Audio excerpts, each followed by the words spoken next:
Hello, my name is Kevin Prier and I teach urban homesteading classes around Eugene and Springfield through the Eugene Parks and Rec at Amazon and Campbell Center, Willamette Lane and River Road Park District. If you want to check out what I teach, all over the map, but it's all under urban homesteading in those catalogs.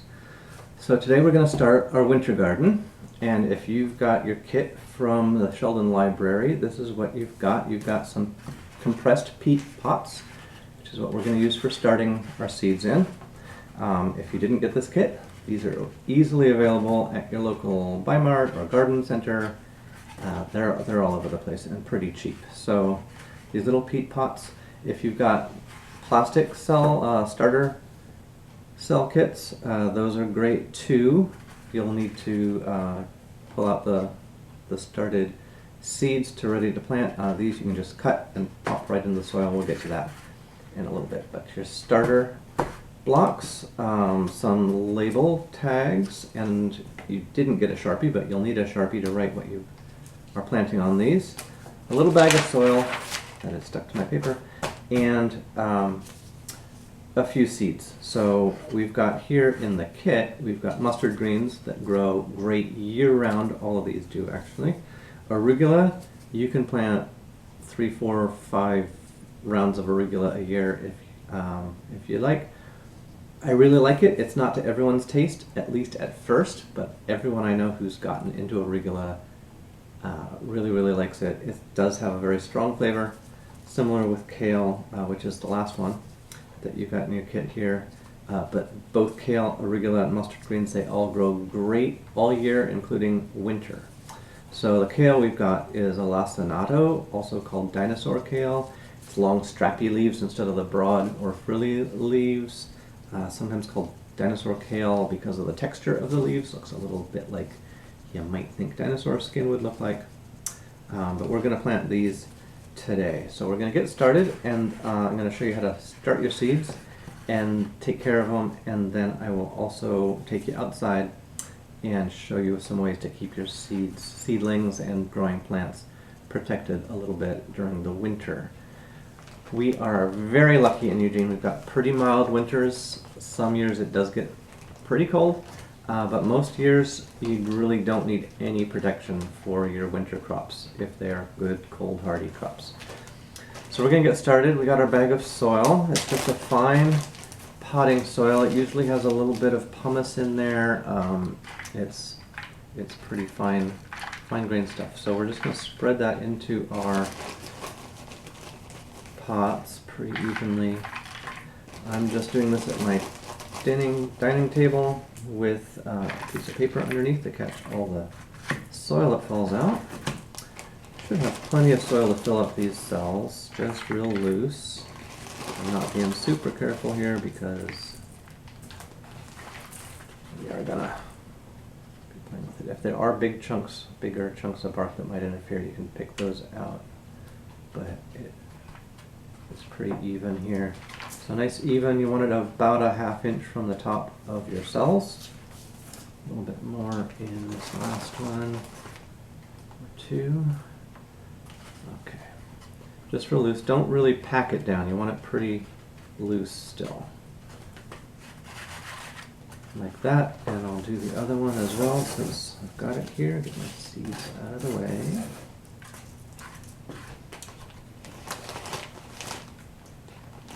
A little more careful with the last bit here. There's plenty of extra soil for the last bit. Alright, so these size cells, you only want one. I think they're intended for one plant per cell. You can really get away with 2 or 3 plants per cell.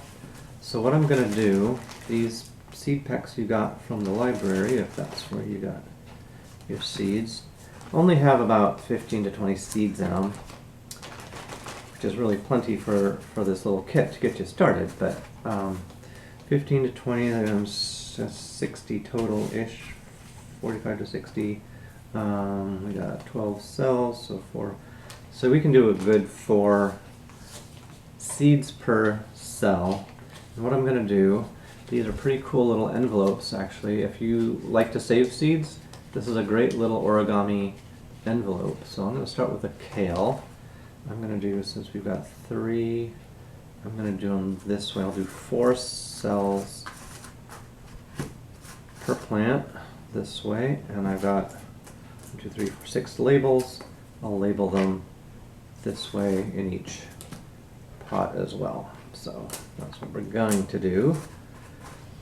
And back to the seed packets. There, one flap is tucked in, and then that opens up, and inside, separate the corners here. Inside are a few seeds. Like I said, only 15 to 20, but that's really fine. That's plenty for what we're doing today. But yeah, once you've got these packets, open them right up and check out how they're folded together, because it's a great way to make really secure little seed packets for saving your own seeds. So I'm just going to need, I'm going to put 4 per, there should be plenty, 4 per cup, and I'm going to spread them out like the 4 corners. You can see what I'm doing here. 1, 2, 3, 4, and they're sort of spread out. They're hard to see on there, but they're as far as seeds go, they're not super tiny. So I'm doing kale in this end row. 1, 2, 3, 4, and I'm trying to get them not all the way in the corners, but about 1/4 inch in from the corners. And I got 1, 2, 3. Let's get the rest of them. That's perfect. 4. 1, 2, 3, 4. And then I'm going to tap them down just a little, pack them in there, just to snuggle them into the soil. And then I'm going to do the same for the rest of them. I'm going to label this back row kale. If you want to do lacinato kale, because you may or may not remember, I'll just go ahead and lacinato kale. I'll go here. I'll label the front one when I'm done. And then we'll go with the arugula in the middle. Actually, I'm going to put the arugula on the end because it'll sprout probably a little bit sooner. And I want to be able to break that outside pot off. So open this up. Oops, pull it a little bit.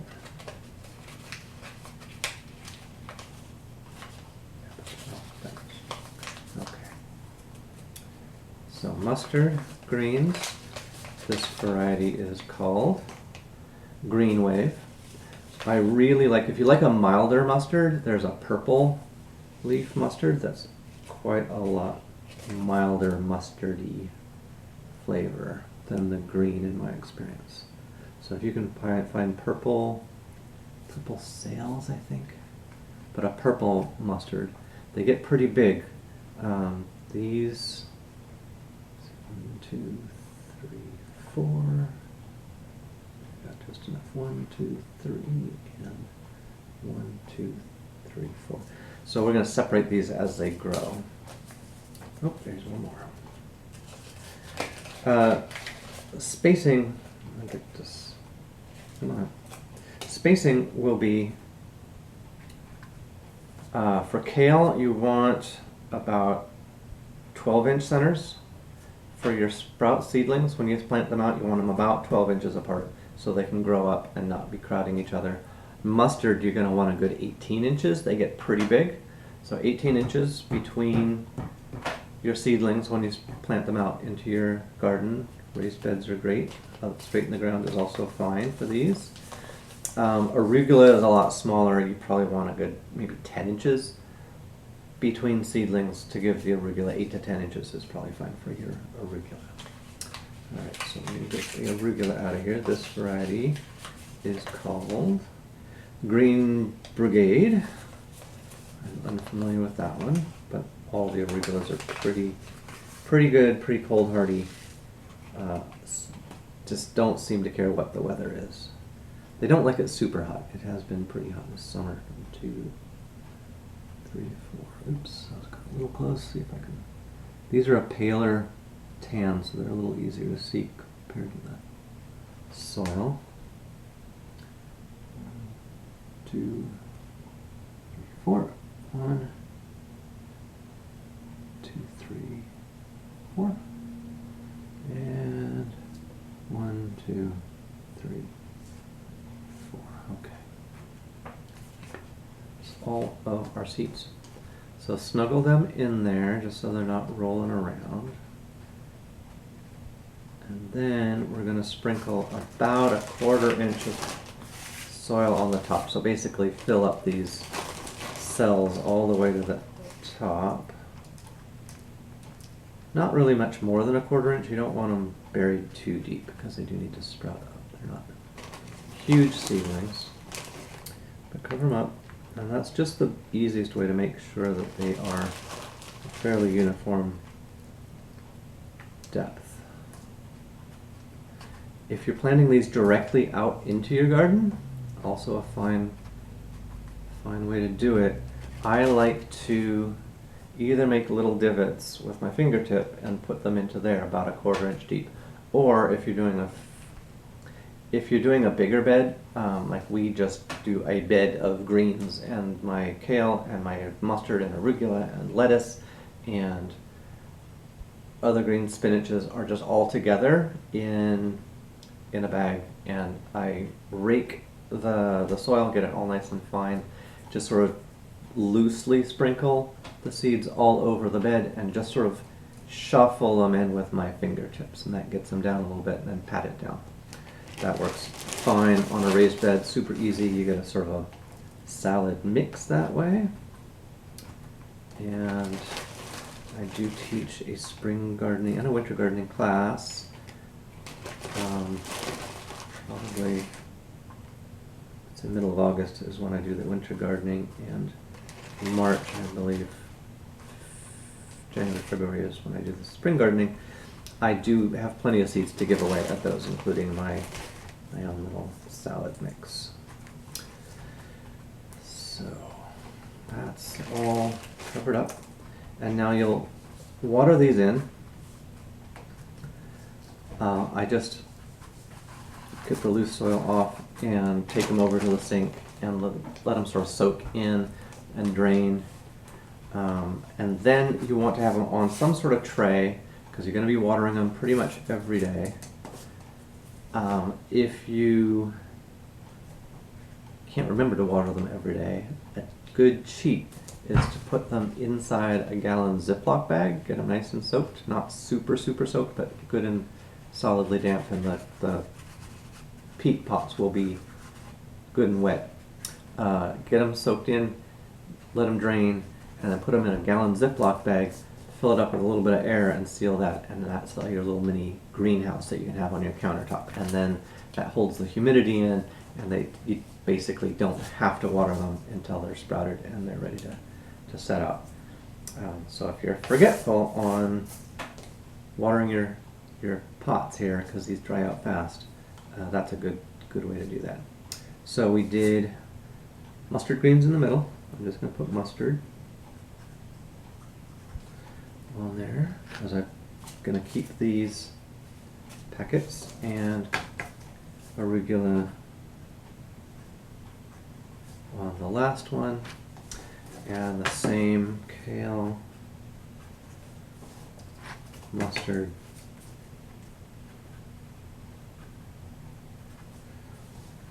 and arugula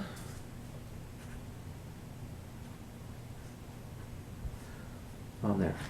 So there are my seeds. I'm going to water these in. I can be forgetful on keeping these wet. Put these, if you're not going to keep them in a Ziploc bag, put them on a tray, like an old, if you can find an old cafeteria tray, those are great to put them on. An aluminum pan is okay to keep the water off whatever you're putting them on, because these do just get wet all the way through.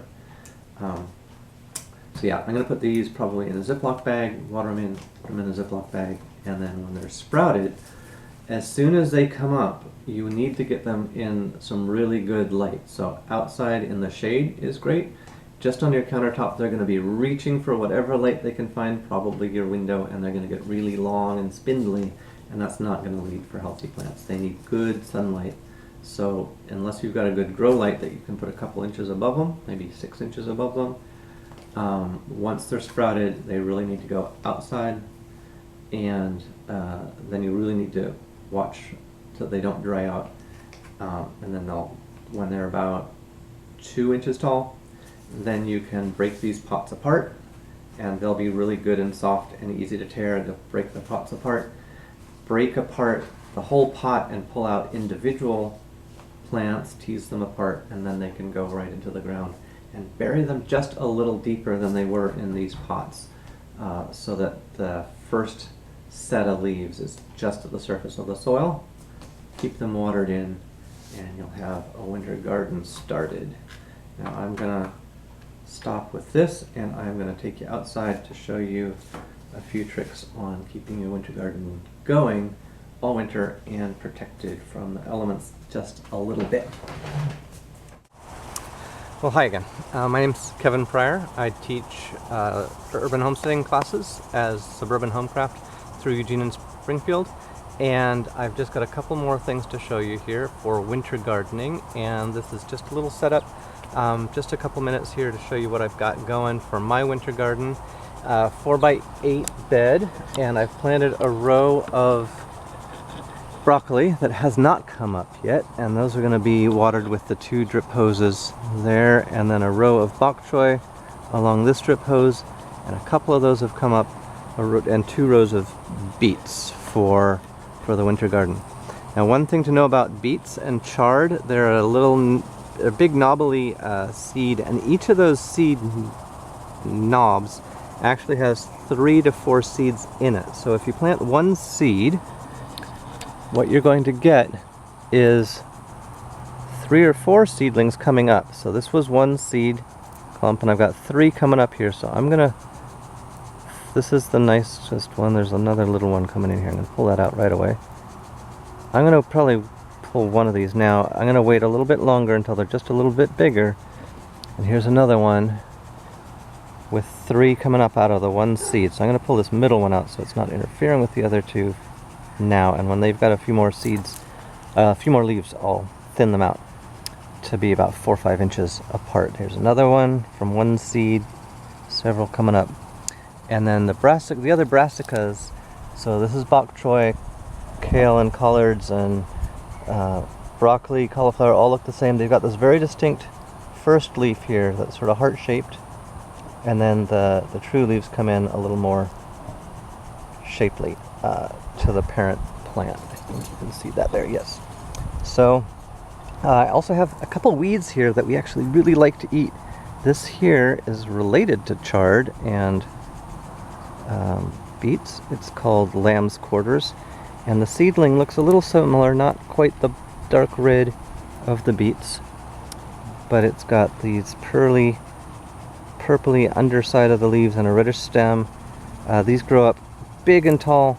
They put out a lot of leaves. They taste just about like spinach, and they're super healthy for you. Super easy to grow because they are commonly weeds around here. Much less picky than spinach to grow. So anyway, a little bonus there. But this bed, to keep things a little warmer and sheltered in the winter time, got my celery going to seed here. I'll collect those in a few more weeks.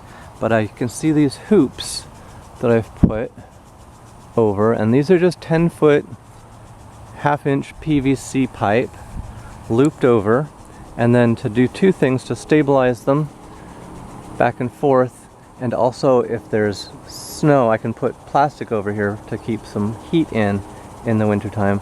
But if there's snow, this hardware cloth zip-tied underneath, just some plain old zip ties, zip-tied underneath, really gives some lateral reinforcement to these hoops, keeps them nice and stable, and then also if there's snow, distributes the weight and holds that from collapsing.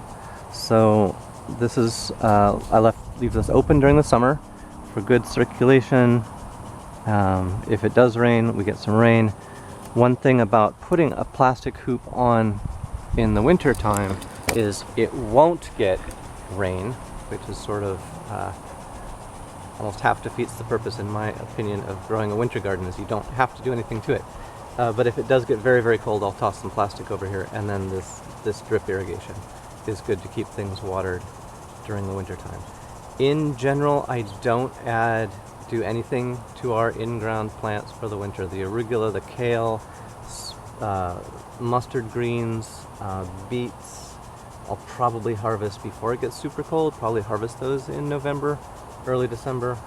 The broccoli, cauliflower, likewise, I would probably harvest before it gets really cold.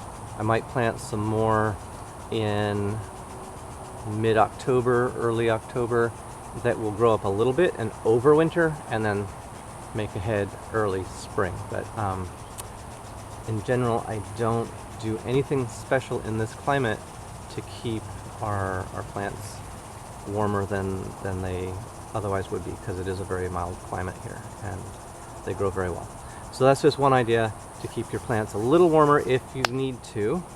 There are other ways to do it. You can do just smaller hoop covers. You can do small cloches, little plastic covers. I just would, for smaller plants, cut the bottom off of a gallon milk jug, put that over, put a few stakes in so it doesn't blow away. That'll give a little mini greenhouse effect. Take the lid off so air can circulate in there. But yeah, a little mini greenhouse for single plants.